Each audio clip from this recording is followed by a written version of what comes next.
Nos vamos a la cena con las Fuerzas Armadas. Cena de camaradería, habla la presidenta Cristina Fernández. Bueno, ya les hago las buenas noches, así que hoy es una noche especial.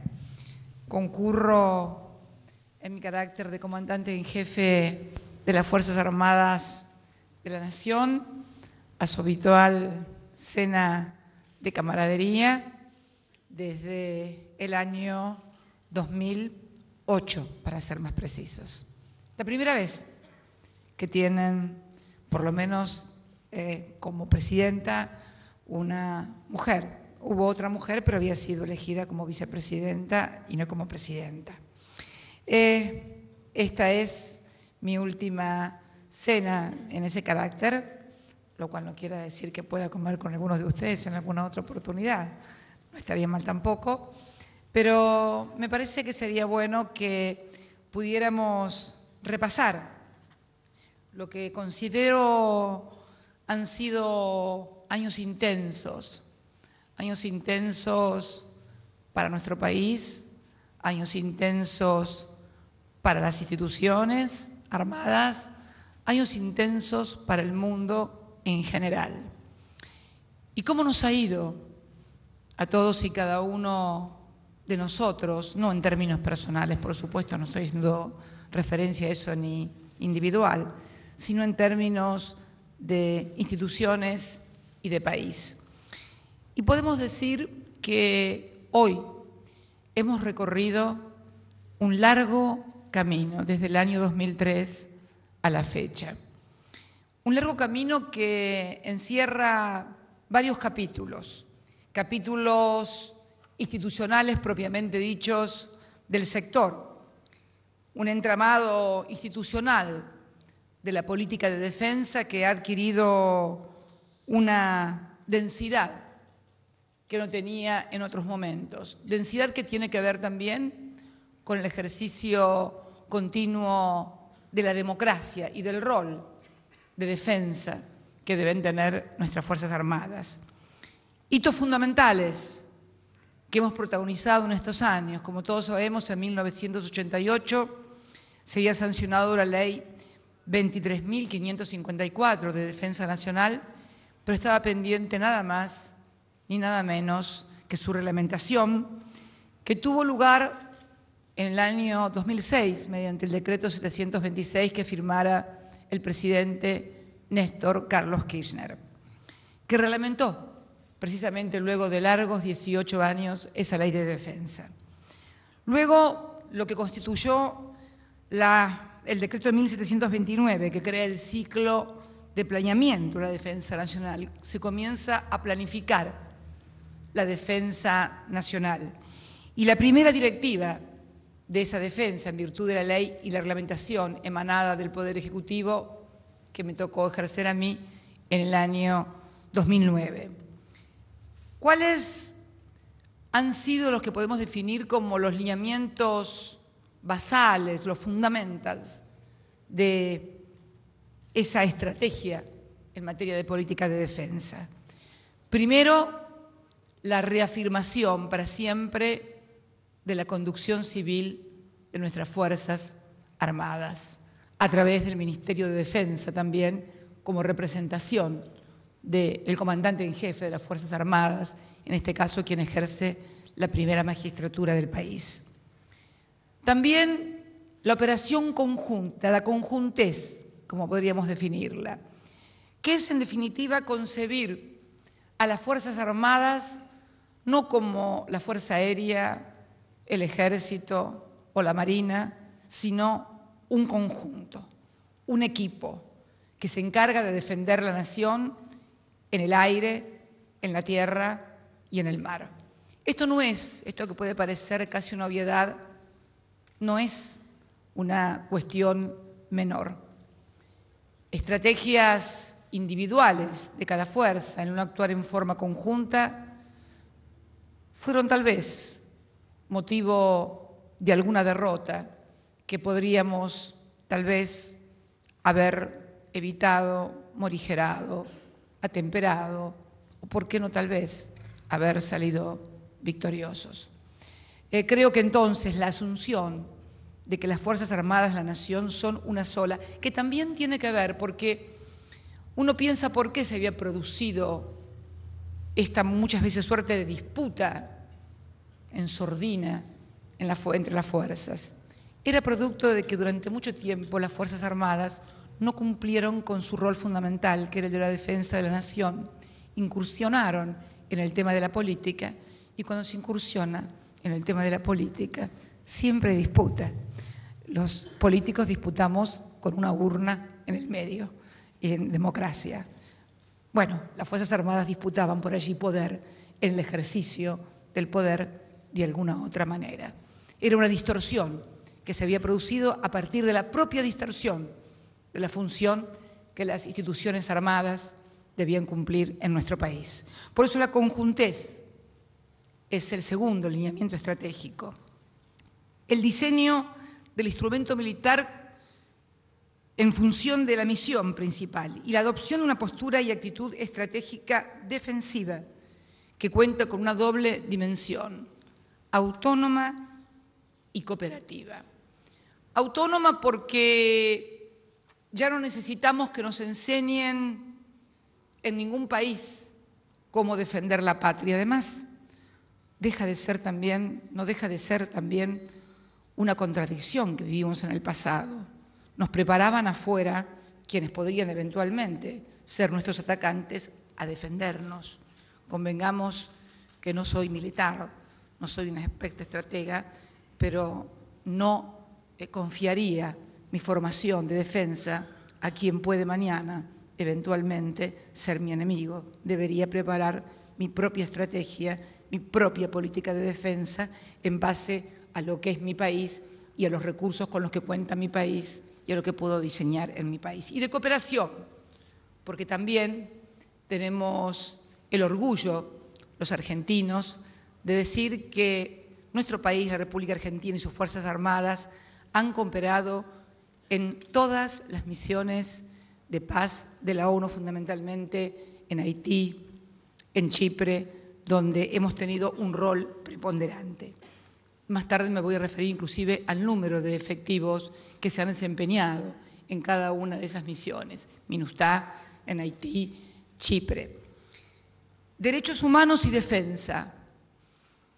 Parecía que era imposible poder articular por la historia que vivimos. Yo dije en mi primera intervención en este ámbito como comandante en jefe allá por el año 2008, en ese momento me referí a derechos humanos y a lo que había pasado en nuestro país y dije que iba a ser la primera y última vez que iba a hablar del tema porque luego se iba a encargar la Capitana Justicia y el General Tiempo, lo tengo muy bien en mi memoria.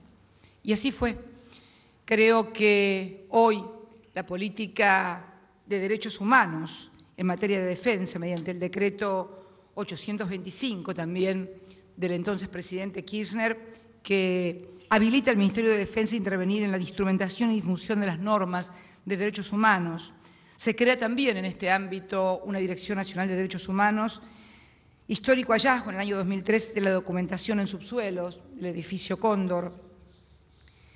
La reforma también que hicimos del sistema integral de justicia que tenían las Fuerzas Armadas, cosas que mucha gente desconoce.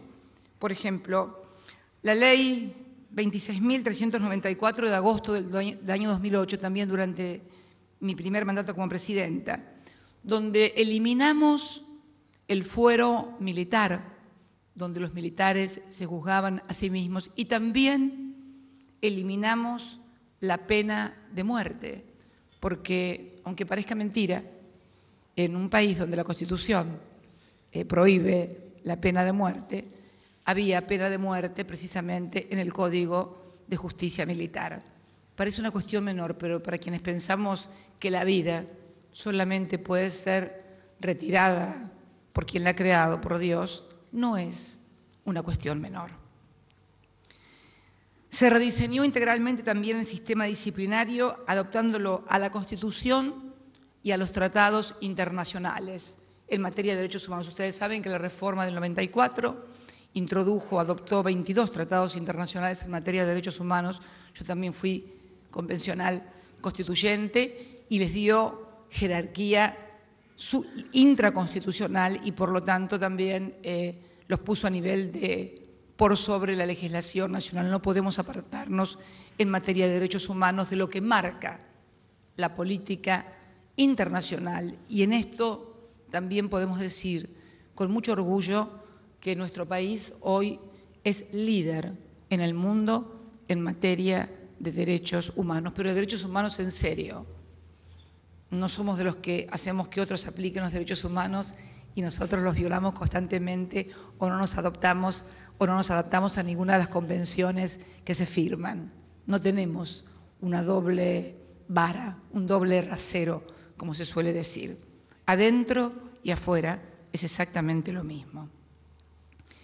Se instituyó un único servicio de justicia también conjunto de las Fuerzas Armadas. Esto hace también a lo que decía al principio, el tema de terminar con los compartimentos estancos y de la visión de que cada una de las fuerzas era en sí misma algo diferente a la otra y por lo tanto tenía toda una estructura orgánica con cosas y servicios que se prestaban en forma simultánea de la misma manera en cada una de las fuerzas.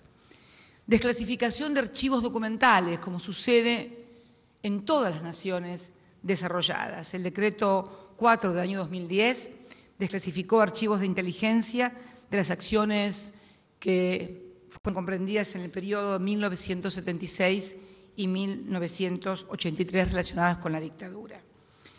También un gran orgullo, por lo menos para quienes creemos profundamente en la causa de Malvinas y creemos realmente que la mejor defensa que podemos hacer de nuestras islas es toda la verdad, porque ya que exigimos a los demás que reconozcan la verdad, que es nuestra soberanía, no podemos menos nosotros que también reconocer las cosas. Y mediante el decreto 200 del año 2012 se desclasificó y publicó el informe Rattenbach, del general Benjamin Rattenbach y sus antecedentes documentales. El decreto 503, el más reciente, del año 2015, donde se desclasificaron los documentos de las Fuerzas Armadas en todo lo relativo al conflicto del Atlántico Sur. La política también de archivos abiertos, que fue una política desde el principio implantada por el gobierno del presidente Kirchner, entrega de copias de las actas de la dictadura a organismos de derechos humanos, bibliotecas, universidades, muestra de las listas negras, también un hallazgo de la libertad, así se lo tituló, donde se puso a disposición lo que eran las listas de personalidades del arte y la cultura que habían figurado en listas negras en épocas en las que, bueno, en las épocas que todos sabemos y que no es que no querramos mencionar ni recordar, sino simplemente en estos momentos dar cuenta de lo que hemos hecho respecto de ellas. Los archivos pertenecientes al expenal de Magdalena. Hace muy poco, una sorpresa que tuvimos que fue el hallazgo del fondo documental del entonces almirante Rojas con lo que fue el bombardeo a la Casa Rosada. Impresionante porque esto tal vez mucha gente no lo sepa, pero ahora está en el Museo de nuestras Islas Malvinas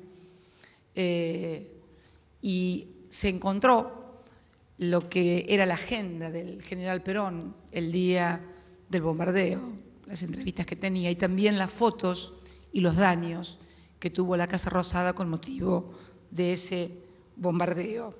La desclasificación de documentos de Malvinas y el acceso público a todos los materiales en archivosabiertos.com al que cualquier argentino, cualquier ciudadano del planeta puede acceder.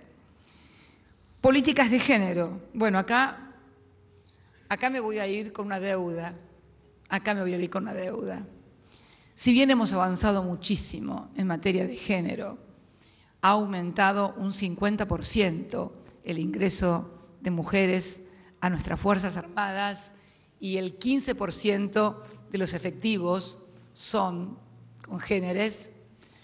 Yo decía en cada discurso que no quería irme sin ver una generala, un general, no sé cómo se dice. Alguna vez algún almirante me chicaneó porque me dijo, ¿y cómo le va a decir a la almiranta? ¿Almiranta? Digo, bueno, ya encontraremos el término, almirante, se lo vamos a encontrar. Pero hoy charlando esto con el ministro Rossi me decía que tal vez en 1 o 2 años más podamos tener una mujer con las palmas. No sé qué llevan los almirantes, pero siempre me impresionaron mucho las palmas. Debe ser porque, ¿qué llevan?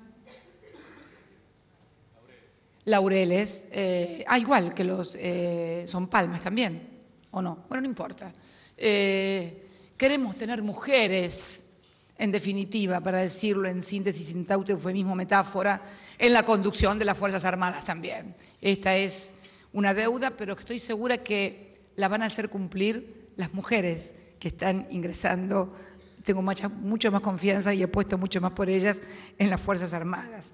También en esta materia se crea en el Ministerio de Defensa el Consejo de Políticas de Género, la Dirección de Políticas de Género, comienzan a crearse oficinas de género, participación del Ministerio, que me gustó muchísimo, en la marcha Ni Una Menos, que miles y miles de mujeres protagonizaron, no solamente aquí en Buenos Aires, sino a lo largo y a lo ancho del país, en todas las plazas, contra la violencia de género.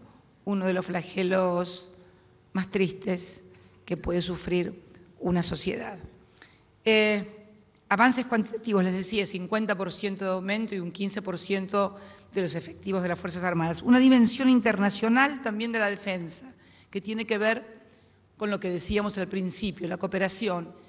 Ya no tenemos un protagonismo únicamente fronteras adentro, sino también fronteras afuera y en misiones de paz. Y también integrándonos al ámbito natural que nos es propio, uniéndonos con nuestras hermanas Fuerzas Armadas del Cono Sur, que es allí nuestro lugar en el Consejo de Defensa del UNASUR, y la creación en el año 2014, a propuesta de Argentina, de la Escuela Sudamericana de Defensa, que funciona en la sede del UNASUR en Quito, capital del Ecuador, en ese magnífico edificio que los presidentes de nuestra región, y en especial el presidente Rafael Correa, nos han distinguido a los argentinos con el honor de llamar a ese maravilloso edificio que está ubicado allí, en el centro del mundo, edificio presidente Néstor Kirchner. Fortalecimiento de la región como zona de paz, algo que también debemos rescatar en todos estos años, cuando en años anteriores, y no tan anteriores, en la década del 90, nos vimos enfrentados en la región, inclusive con algunos escándalos en materia de armas también en la región, e intensificación de las relaciones bilaterales. Nuestra fragata Libertad, esa fragata Libertad que también adquirió una dimensión diferente a partir del episodio lamentable cuando fue retenida ilegalmente en Ghana, y muchos aconsejaban y decían que buscaban dinero, que nunca apareció, por supuesto, para pagar el rescate. El rescate no era con dinero, el rescate era con política y con vocación de soberanía, independencia y autonomía. La independencia y la libertad no se compran, se ganan. Y por eso jamás iba a aceptar pagar ni medio centavo por la liberación de la fragata Libertad, que era todo un símbolo que la Argentina tenía allí, atrapada. Y finalmente conseguimos su libertad, porque teníamos razón y porque se aplicó el derecho internacional. Fragata que también por primera vez ancló en La Habana, en la República de Cuba, que algunos se debe haber horrorizado tal vez hace un año o dos, pero ahora que lo han visto al presidente de los Estados Unidos, alguno que se horrorizaba, abrazarse con el presidente Castro, ya calculo que no les parecerá tan mal La Habana, ni tan terrible Cuba. Así que miren qué adelantados. Antes que Obama, antes que Estados Unidos, llegaron ustedes a La Habana con nuestra fragata Libertad. El aporte de la MINUSTAH en el año 2004, donde enviamos el primer contingente argentino a Haití. Allí va a permanecer el hospital en funcionamiento que es el Hospital Militar Reubicable, que me tocó conocer y que realmente deben sentirse como miembros de las Fuerzas Armadas en particular y los argentinos en general muy orgullosos de la labor que despliega ese hospital atendido enteramente por médicos y médicas argentinas, enfermeras, auxiliares, que atienden a todas las fuerzas de los distintos países que integran la MINUSTAH, que es la Misión de Paz de Naciones Unidas. Cerca de 12.600 militares argentinos participaron en la misión de estabilización de Haití como cascos azul. El mantenimiento también de la paz en Chipre. Desde el año 2003, la Argentina aportó 7.354 efectivos militares al trabajo de Naciones Unidas allí en Chipre. En Chipre, cerca de esa Grecia, que parte de esa Grecia, o cerca de esa Grecia, mejor no nos metamos en el tema, no te rías, Zanini, no digo parte de Grecia y se arma un lío internacional fenomenal, pero no es así, simplemente en Chipre 7.354 militares argentinos participando allí. En educación, también hitos fundamentales en nuestras Fuerzas Armadas. En el año 2004, el debate sobre la educación en las Fuerzas Armadas en el marco del proyecto La Defensa Nacional en la Agenda Democrática. Nos abocamos a modificar los planes de estudios de nuestras Fuerzas Armadas. Se creó un consejo consultivo para la reforma de la educación de esas Fuerzas Armadas y en ese año también se crea la Escuela Superior de Guerra Conjunta. La creación de la Subsecretaría de Formación en el año 2007. En el año 2010 se reforman los planes de la formación también de los suboficiales de las tres armas. La inauguración en el año 2012 del Centro Educativo de las Fuerzas Armadas, la capacitación para la promoción de derechos y contra la discriminación junto al INADI y también la conformación de la Universidad de Defensa. Eso te habías olvidado de ponerlo y yo me acordé. Agustín, no está en el resumen, pero tiene una presidenta con memoria, afortunadamente. Nueva formación con producto de estas reformas, tenemos una nueva formación de oficiales y ya se reformaron integralmente los planes de estudio de las escuelas de oficiales en las tres armas.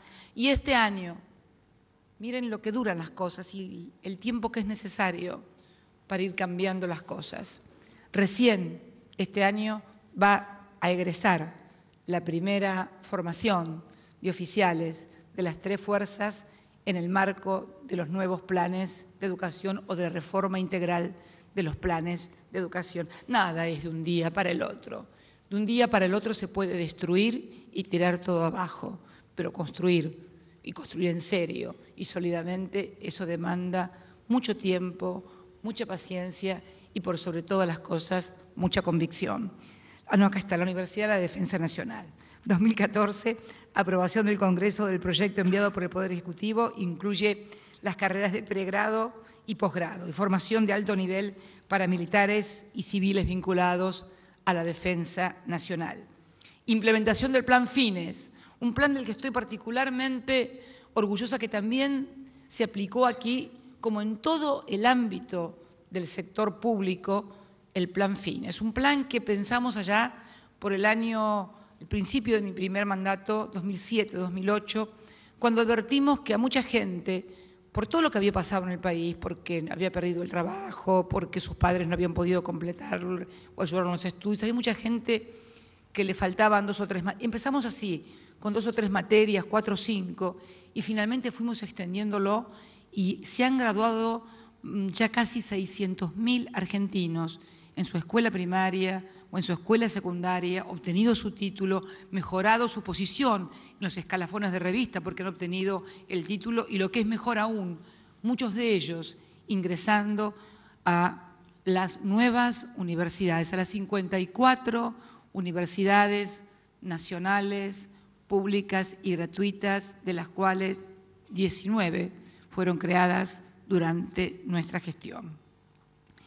La formación profesional y capacitación también de voluntarios, el conectar igualdad, la distribución de las computadoras del programa de ANSES Conectar Igualdad también llegó a todos los liceos militares. Todos los alumnos tienen su netbook. Fueron entregadas casi 5.000 netbooks este último año en los liceos militares argentinos. Un plan de conectividad, de cortar la brecha digital en la cual nadie podía ni debía estar ausentes, ni de uniforme, ni de civiles, ni del norte, ni del sur, ni del centro, ni de la montaña. Todos los argentinos conectados. Ciberdefensa, que es el gran desafío que hoy enfrenta, yo creo que esta etapa civilizatoria. Aquí hemos creado el Comando Conjunto de Ciberdefensa en mayo del año 2014, la Ciberdefensa y la Dirección General de Ciberdefensa, y en septiembre del 2015, en unos pocos meses más, vamos a inaugurar el Centro de Ciberdefensa. Esto, les puedo asegurar, es una de las claves de ahora y del futuro. La dominación ya no solamente se hace en forma convencional a través de invasiones o armas, al contrario, hoy el estadio superior que están llevando las potencias dominantes es el ataque cibernético, el poder ingresar en los sistemas, metadatos. Al que no, les recomiendo la lectura de un libro fascinante escrito por Glenn Greenwald, un periodista del The Guardian, que es Snowden, sin un lugar en el mundo donde esconderse. Y la verdad que nunca mejor puesto ese título. Cuando uno entra en ese mundo, lee y sobre todo también le cuentan los propios protagonistas lo que significa hoy el espionaje, no el espionaje, estamos acostumbrados a las películas de espías de James Bond. Bueno, eso se acabó. Ni nadie es tan buen mozo como James Bond, ni nadie hace las cosas que hacía James Bond. Hoy es mucho más fácil, mucho más sofisticado. Lo puede hacer, normalmente lo hacen además, gente muy joven, porque son las que tienen el lenguaje del software, de la informática. Nosotros, la mayoría de los que estamos acá, somos, lamento comunicárselos, por más que algunos tal vez se crean muy adelantados, somos la generación de la lectoescritura. Nuestra cabeza, nuestro sistema de comprensión, nuestro sistema de funcionamiento está hecho hasta ahora para ese lenguaje. Hay un nuevo lenguaje que los jóvenes entienden, se adaptan absolutamente, incluso uno puede encontrarse con personas que ni siquiera tienen su título secundario y sin embargo son verdaderos cerebros en materia de lo que es el ataque cibernético. También en materia de sostén logístico antártico, este año cumplimos 110 años de presencia de nuestras Fuerzas Armadas en el continente antártico. Contamos con 13 bases, 6 permanentes y 7 temporarias. Hay una articulación permanente del Ministerio de Defensa con la Dirección Nacional del Antártico y el Instituto Antártico Argentino, que depende de la Cancillería. Cada campaña antártica, cada verano, involucra a más de 1.500 personas del Ministerio de Defensa, que no solamente realizan tareas propias militares, sino fundamentalmente de carácter científico. Nuestras misiones en la Antártida tienen por sobre todas las cosas, además de reafirmación, obviamente, de la soberanía, tienen una comprensión y una visión esencialmente científica. La próxima apertura de una base antártica también permanente de apoyo logístico en Petrel.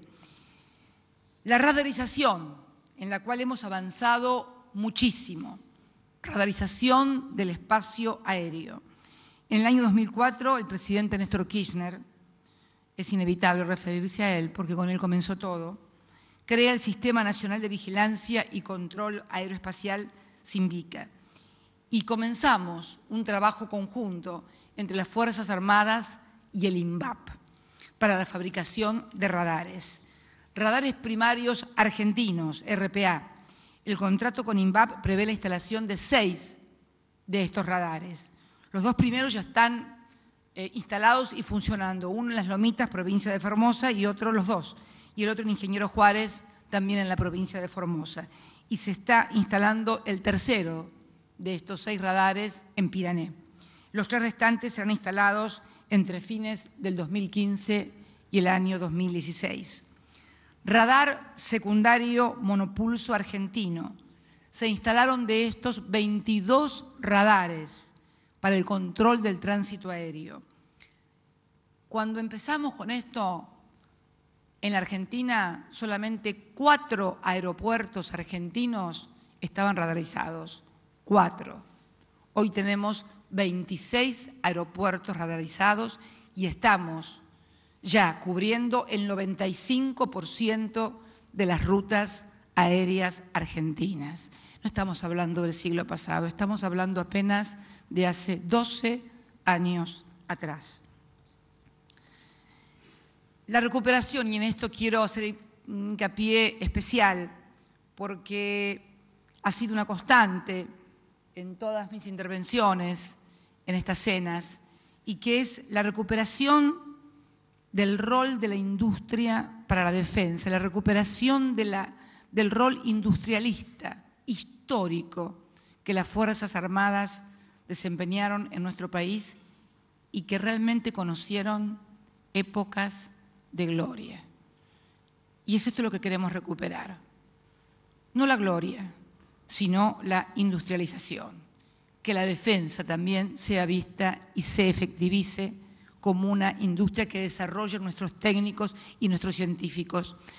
Por esa razón es que hace muy poco tiempo promulgamos una ley que se debió a una iniciativa legislativa del hoy secretario general de la Presidencia, doctor Eduardo de Pedro, entonces legislador nacional, que presentó un proyecto de ley por el cual fabricaciones militares no puede ser objeto de más privatizaciones, salvo que lo sea por ley. Todos ustedes saben lo que pasó con fabricaciones militares, que se privatizó la mayor parte de ellas en condiciones absolutamente perdidosas para las Fuerzas Armadas y obviamente para la nación argentina. Esta ley prohíbe de ahora en más la privatización de cualquiera de las instituciones de fabricaciones militares. Y si alguien quiere hacerlo, porque estamos en democracia y así lo concibe la Constitución, deberá enviar una ley al Parlamento y someterla a la discusión de todas las fuerzas políticas que tengan allí representación. Ya no más a tiro de decreto una privatización de fabricaciones militares. Y en materia de fabricaciones militares, fue en el año 1990 cuando se declararon sujetas a privatizaciones, sujetas de privatización todas las unidades productivas y fábricas militares. Y bueno, llegamos a lo que llegamos, al desmantelamiento, al desguace total de lo que supo ser en algún momento un orgullo para todos los argentinos. Y comenzamos lentamente a reconstruir ese rol de industrialización de nuestras Fuerzas Armadas. Por decreto del Poder Ejecutivo pasa a depender del Ministerio de Planificación para iniciar un proceso de transformación jurídica, estructural y operativa. Y Fabricaciones Militares vuelve luego, en el 2013, a la órbita del Ministerio de Defensa, ya con el know-how que había adquirido en el Ministerio de Planificación, donde se dio el envión necesario, porque no estaba en condiciones el sector de defensa de poder hacerlo.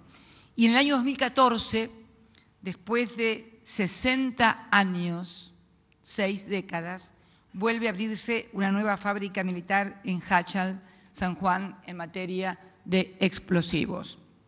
En el año 2015, lo que decía decían, una ley que prohíbe precisamente la privatización indiscriminada. Fabricaciones Militares recupera capacidades. Instalamos e inauguramos hace poco, de aquí lo veo al ministro del Interior y de Transporte, en Río Tercero, Me gustaría, ustedes lo deben conocer, muchos militares, las condiciones en que estaban esos galpones, rotos, ratas, en fin, era lo único que había. Se reconstruyó íntegramente y de allí salieron los primeros 10 vagones tolva granarios para carga de granos. Fíjense ustedes, es un contrato que une al Ministerio de Transporte con el Ministerio de Defensa para la producción de 1.000 vagones, ¿no? 1.050 vagones. Ya se entregaron, y con una capacidad de producción, la fábrica de hasta 3 vagones por día, por lo cual en plena función va a poder producir 600 vagones al año, que van a permitir además aplicar competitividad a nuestra economía, porque el transporte de los granos se hará a través del sistema ferroviario, que es, en términos de precio de transporte, un 75% más barato que el transporte por tierra, por otra vía que no sea por material rodante, por ejemplo.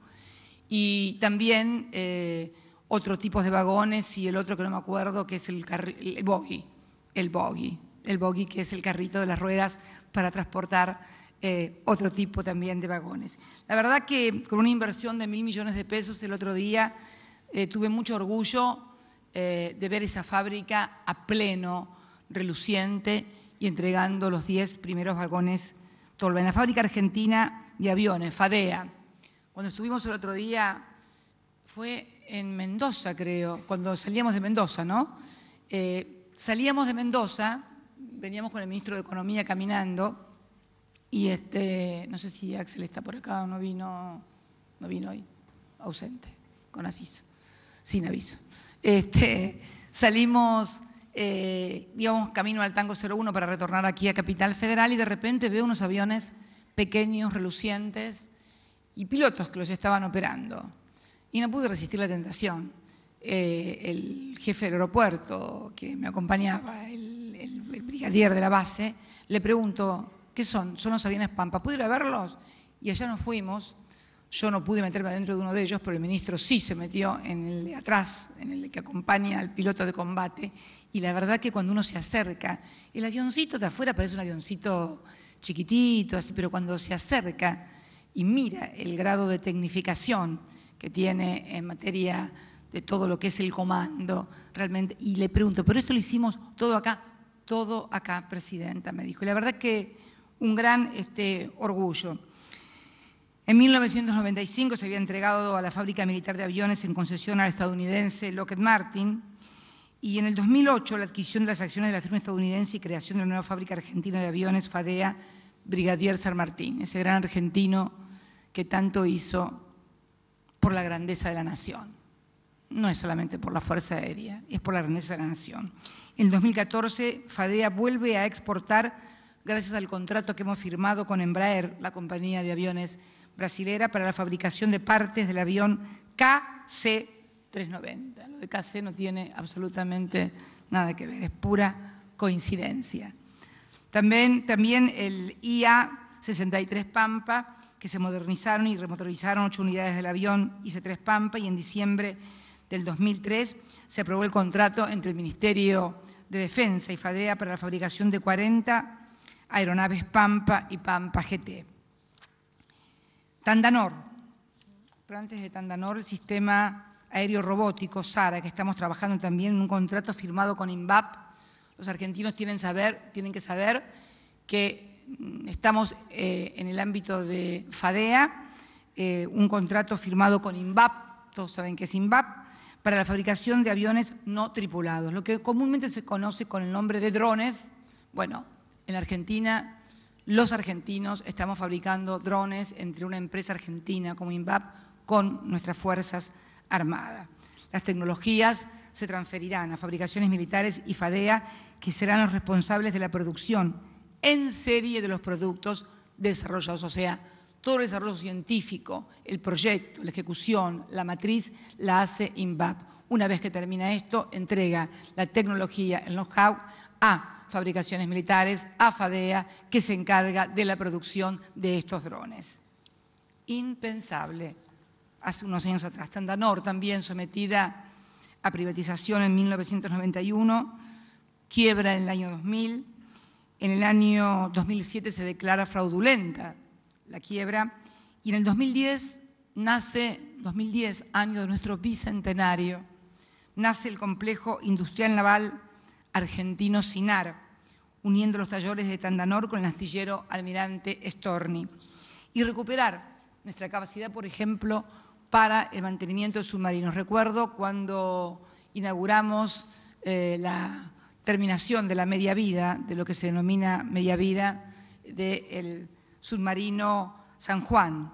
Y también, por primera vez, porque no teníamos las capacidades tecnológicas, estamos modernizando y reconstruyendo rompehielos Almirante Irízar. El Almirante Irízar, como todo rompehielo, debía ser reparado en Brasil porque nosotros no teníamos la tecnología ni las capacidades para hacerlo. Hoy lo estamos haciendo los argentinos. Se realiza en nuestro país y en toda Latinoamérica la reconstrucción total de un rompehielos. Total de un rompehielos, porque ni siquiera tampoco era totalmente en Brasil, también tenían que traer tecnología, creo, de otro lado.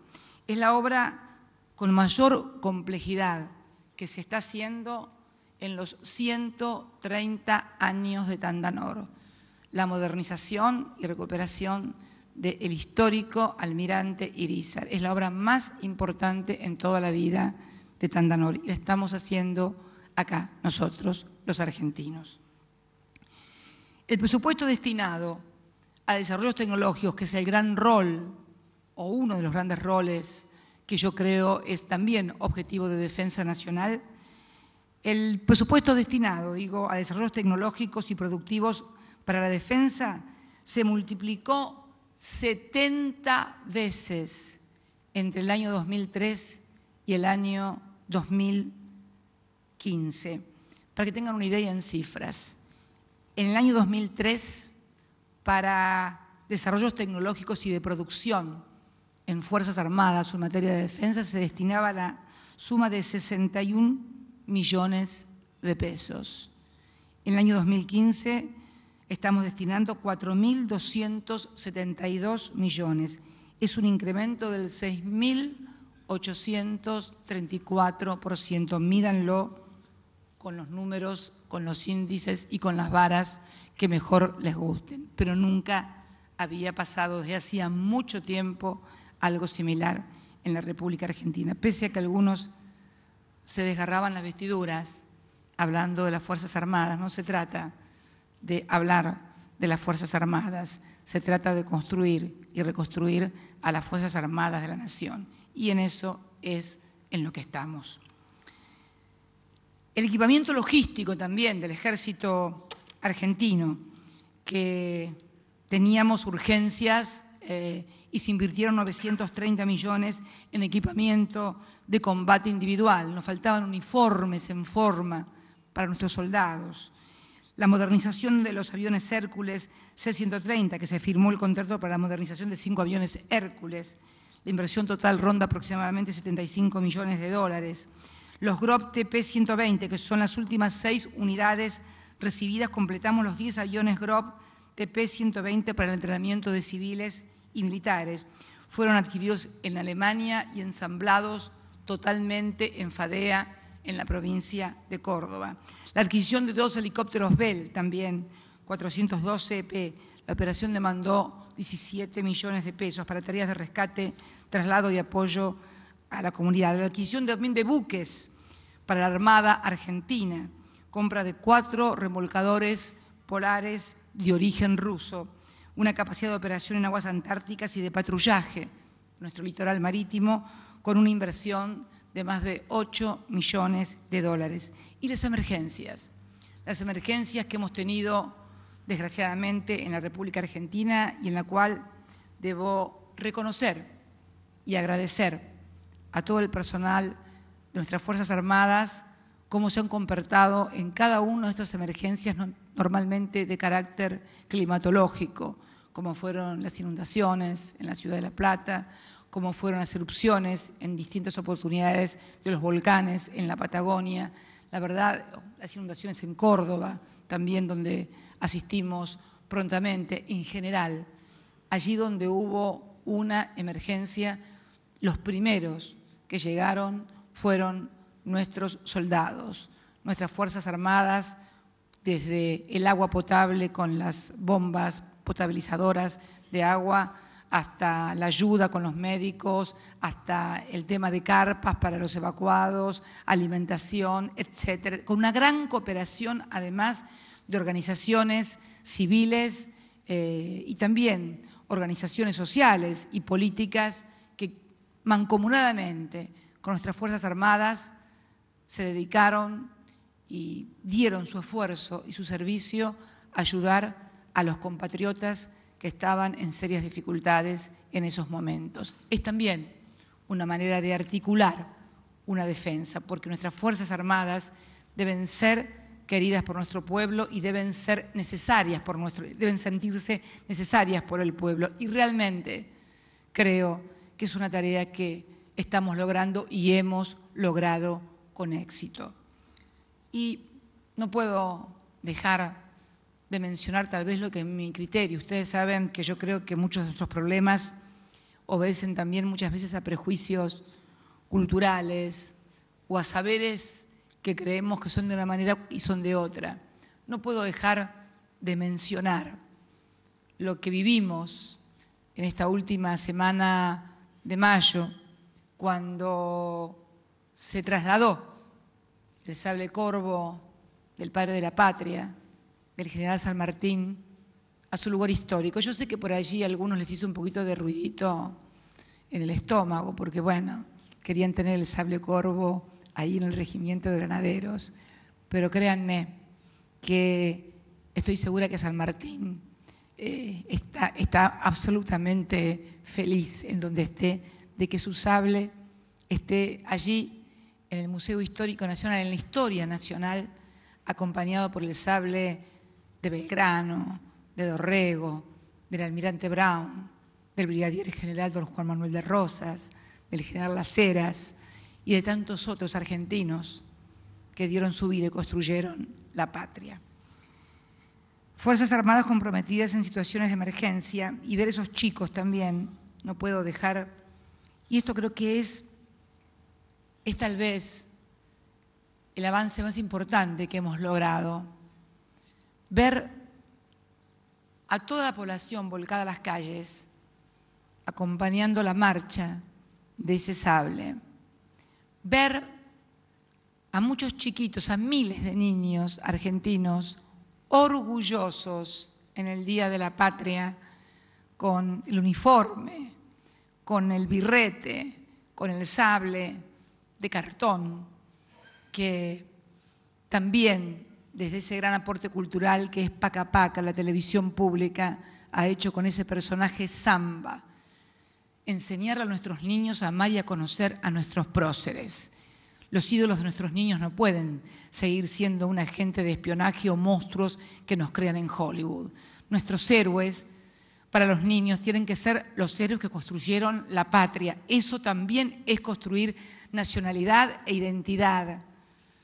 Y en esto creo que todos tenemos que colaborar. Y yo lo sentí ese día. Fue uno de los días más emotivos que me tocó vivir cuando el soldado, porque no era un oficial, el soldado, el granadero que desenfunda el sable y lo deja sobre la bandera de los Andes, y luego lo tomé con mis manos para colocarlo allí en el centro de ese museo. Pocos días tan emotivos para una persona que ama la historia de su país y que cree que todavía debe ser conocida bien a fondo por todos los argentinos. Avances logrados, también la capacitación del personal militar para situaciones de emergencia, porque una de las cuestiones que siempre hemos tenido, la emergencia requiere una preparación de manera tal de que ante el evento no se salga a tontas y a locas, sino de una forma planificada, tener una planificación para cualquier emergencia y el tipo de emergencia que se produce, para saber cómo tienen que ser los desplazamientos, quiénes deben llegar primero, tener zonificado el país, todo lo que requiere el abordaje integral e inteligente, sobre todo, de la emergencia. Podría hablar también del fortalecimiento de los hospitales militares, de las tareas de la comunidad, como por ejemplo el agua potable para 180 familias en un barrio en Florencio Varela, los hospitales militares, como por ejemplo diagnóstico de infraestructura y equipamiento junto a la Universidad Nacional de Rosario, o por ejemplo en Río Gallegos, mi ciudad, donde hemos equipado totalmente el hospital militar de la brigada, la apertura de la comunidad de hospitales militares. Ahí todavía tenemos que darle una vueltita más, porque muchas veces la costumbre de vivir en los barrios militares o tratar solamente con los propios militares, hay un cierto, yo no diría resistencia, pero sí cierto grado de reticencia para abrir definitivamente esos hospitales a la comunidad y atender no solamente a los soldados o a los suboficiales sino a todos los argentinos, porque todos los argentinos contribuyen al sostenimiento de esos hospitales y de sus Fuerzas Armadas. Podría seguir mencionando numerosas acciones, pero creo que lo realmente importante es comprender que esto que estamos haciendo en este ámbito no es algo aislado, no es una política para las Fuerzas Armadas, una política para la ciencia y la tecnología o una política para la educación. Al contrario, es un concepto integral de nación que derrama en todas y cada una de las partes que conforman esa nación y aplica los esfuerzos humanos y colectivos y los recursos económicos necesarios para dotar a la Argentina de soberanía. Soberanía. Por favor, graben a fuego esa palabra en sus corazones y en sus cabezas. Va a ser la palabra que va a definir el devenir de este siglo XXI. No estamos hablando de la soberanía de un límite territorial o la soberanía que implica cantar con orgullo el himno, izar la bandera. La soberanía que debe darse en todos y cada uno de los ámbitos, en la producción, en la industrialización, en la ciencia y la tecnología. Ese faro de la soberanía que inauguramos en el Museo de nuestras Islas Malvinas no es solamente una soberanía territorial, no es solamente una soberanía declamada, es una soberanía que define a un país que quiere tener identidad propia, que quiere tener fundamentalmente autonomía razonable en un mundo que sabemos interdependiente, pero que necesitamos imperiosamente reconstruir con mucha fortaleza para que las variables externas, cuando se producen en forma desfavorable a nuestros intereses, tengamos la fuerza suficiente para amortiguar los daños que se puedan hacer. Y lo hemos logrado en un mundo, en una Europa que se debate. Hoy podemos decir que nuestra economía, pese a todos los pronósticos, algunos tal vez porque los habían convencido, otros tal vez, creo, la mayoría interesados, afortunadamente para nosotros los argentinos no se ha cumplido ninguno. ¿Pero por qué? Porque hemos desarrollado un proceso de reindustrialización, un mercado interno muy fuerte, un desarrollo y una inversión en ciencia y tecnología, en cultura, en educación, sin precedentes en toda nuestra historia, en un crecimiento del Producto Bruto también sin precedentes. Por eso podemos hacer estas cosas en las Fuerzas Armadas y además porque no habrá Fuerzas Armadas grandes en una nación que no lo sea. Los momentos de mayor gloria de nuestras Fuerzas Armadas, los momentos de mayor identificación del pueblo con sus Fuerzas Armadas ha sido en los gobiernos que han dotado no solamente de soberanía en los símbolos, en el territorio, sino también de soberanía popular a nuestro país y a las sociedades. Y este creo que es el legado más importante que podemos hacer quienes nos empeñamos en la política como militantes, como dirigentes políticos y quienes han elegido también por vocación no la política, sino ser soldados de la nación. Ser soldado de la nación no significa levantarse temprano, saludar la bandera y cantar el himno. Ser soldado de la nación también significa identificar los intereses personales y colectivos como fuerza con los del Estado Nacional. El Estado Nacional, no estoy hablando del Gobierno Nacional, estoy hablando del Estado Nacional, que es precisamente el instrumento que hemos recuperado luego de décadas de neoliberalismo, donde nos dijeron que el Estado estaba de más. Y ustedes también les dijeron que estaban de más. Porque en definitiva, no se necesitaban Fuerzas Armadas preparadas para el desarrollo, para la producción y para la defensa nacional. Se necesitaban tal vez Fuerzas Armadas para recordarlas el 25 de mayo o el Día de los Granaderos o un desfile militar, que son lindos los desfiles, me gustan, hay que hacerlos. Pero antes que desfilar, hay que saber que tenemos que conformar un país, un Estado fuerte, en un mundo que cada vez va a ser más complejo y más difícil, y que el rol que ustedes tienen que tener como soldados de esa nación es contribuir a su defensa. Y contribuir a su defensa es precisamente tener la identificación con nuestra historia, aprender de nuestros errores, corregirlos, que todos los hemos tenido, y todos juntos, en forma unida, solidaria, que no significa pensar igual respecto a todo, pero sí significa pensar igual en una sola cosa, en que la patria debe estar por sobre cualquier interés partidario, corporativo o sectario. Creo que esto tal vez sea lo más importante que hemos logrado en estos años. Más allá de críticas, de errores y de desaciertos que todos podamos haber tenido, porque bueno, quien gobierna y quien hace normalmente puede también y se equivoca, pero lo hemos hecho con un profundo amor a la patria, con una defensa irrestricta frente a ataques como nunca se vieron, externos e internos.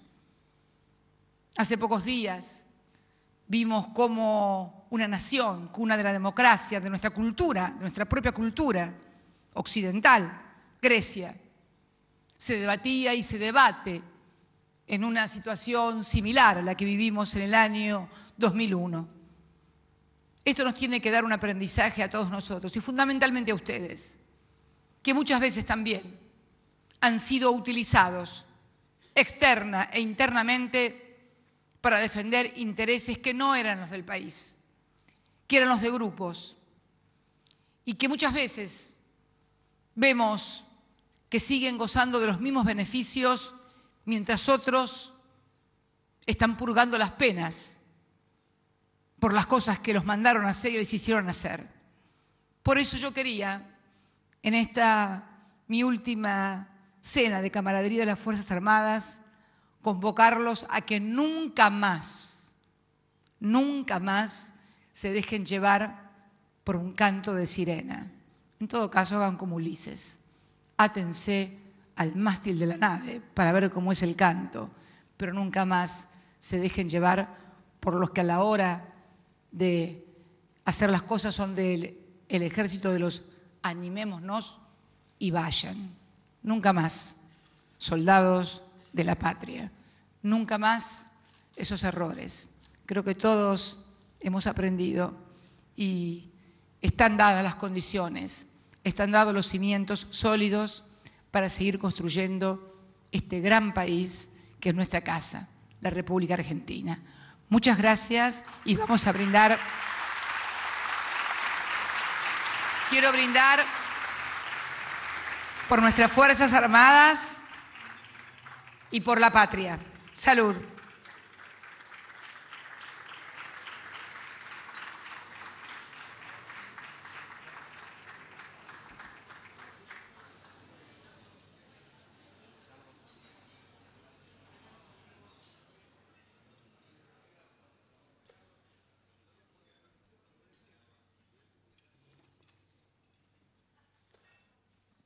Allí estaba la palabra de la presidenta Cristina Fernández en esta cena de camaradería con representantes de las Fuerzas Armadas. Hasta aquí esta edición especial de Visión 7. Nos reencontramos mañana en horario especial 19:30, Visión 7 Central. Los esperamos. Hasta luego.